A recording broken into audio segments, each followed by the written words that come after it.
It's been a year since Israel launched its deadliest ever offensive in Gaza.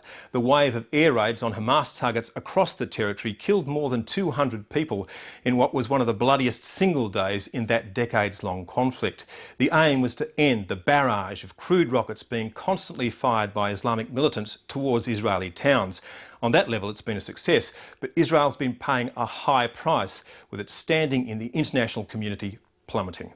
Middle East correspondent Ben Knight reports, and a warning: viewers might find some of the following images disturbing.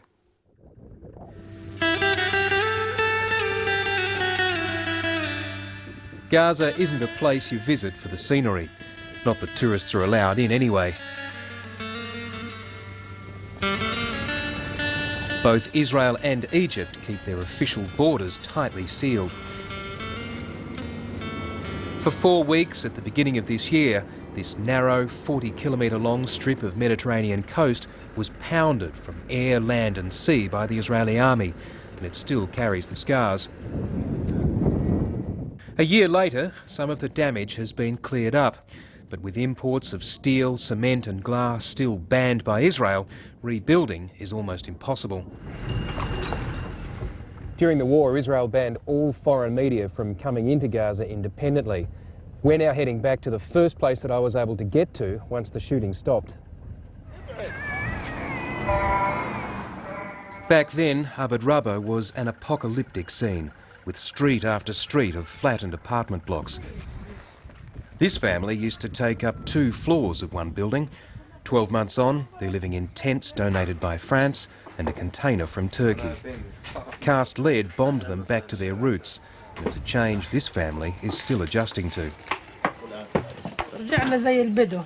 We are living like Bedouin in tents. The girls of today are not used to this kind of life.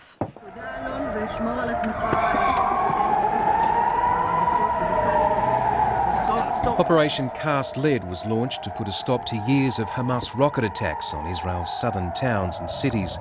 From Israel's point of view, it did what it was meant to do, but it also killed hundreds of Palestinian civilians, including children. Israel blames those deaths on Hamas for using its own citizens as human shields, but that hasn't saved Israel's reputation. Well, there's no question that the international status of Israel has been damaged as a result of the Cast-Lead operation. I think that the Israeli authorities had not taken into account the level of negative response on the side of the world before this operation. I'm not saying by that had they taken this in account, they would have behaved differently. But I don't think that it was under the radar, and I think that that we are paying a very, very high price. Israel has been losing friends, and it's not just the relationship with the White House that's cooled. Its once close relationship with Turkey has been all but destroyed by the Gaza war. Israel has had resolutions against it in the European Union, the Atomic Energy Agency and the United Nations General Assembly. The British government even advised its supermarkets to label products that come from Israeli settlements in the occupied West Bank. But by far the biggest problem for Israel came in September, with the release of the UN Human Rights Council's report into the Gaza war, headed by Jewish judge Richard Goldstone. It accused Israel of war crimes, including deliberately targeting civilians and wantonly destroying civilian infrastructure. The impact of that report became clear last week when an arrest warrant was issued in London for Tzipi Livni, Israel's former foreign minister, now its opposition leader. The warrant was withdrawn after Tzipi Livni cancelled her trip to Britain. When the state of Israel has to do the right thing, it has to be done, arrest warrants or no arrest warrants. As far as I'm concerned, I would repeat each and every decision. And the situation hasn't changed. Israel's alternative Prime Minister now can't travel to Britain and who knows which other countries without facing arrest on war crimes allegations. Israel has tried hard to discredit the Goldstone report with American backing, but it's also taken a different tack, making subtle suggestions that the world needs to rethink the laws of war. the norms that govern warfare today are in many ways not so relevant to the current security challenges. Yohanan Plesner is a former Israeli army commando who now maintains Israel's relations with Europe. In the new kind of warfare today, civilians are more likely to get hurt as long as terrorist organizations and their sponsors are relying or situating the center of gravity of their forces within the civilian population. That's exactly what Hamas did in Gaza. So did Hezbollah in southern Lebanon a few years ago.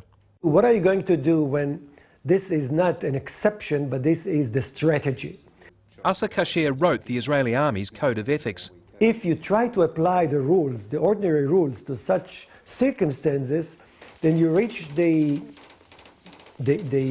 conclusion that you lost your ability to defend yourself, which is absurd. When you're saying you're hampered in fighting your wars, what is it exactly you want to do?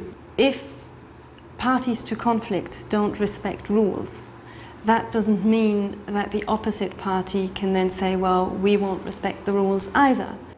Israel's problem is not just where it fought in Gaza, but how. White phosphorus burns down to the bone. It's not supposed to be used in built-up civilian areas.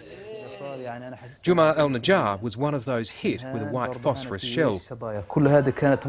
All over my legs. It felt like I was on fire. Before the war, Juma al-Najjar was a textile salesman. He can now barely walk, and his right hand is paralysed, and he can't get out of Gaza for treatment. Before I was wounded, I was the breadwinner in my home. Now I'm sitting in the house wondering how to support my family. Israel knows it's not the only nation faced with the problem of fighting enemies who operate in civilian zones. The NATO forces are facing similar challenges in Afghanistan and Pakistan. The US and the Brits are facing those challenges in Iraq and elsewhere. But starting a discussion on adapting the long-standing laws of warfare will not be easy. The only problem is that Israel cannot be the one who initiates it. If we are the ones who are doing it, the whole world will be against it. Almost a year after the Israeli army left Gaza, the Israeli public still strongly supports what these soldiers did there.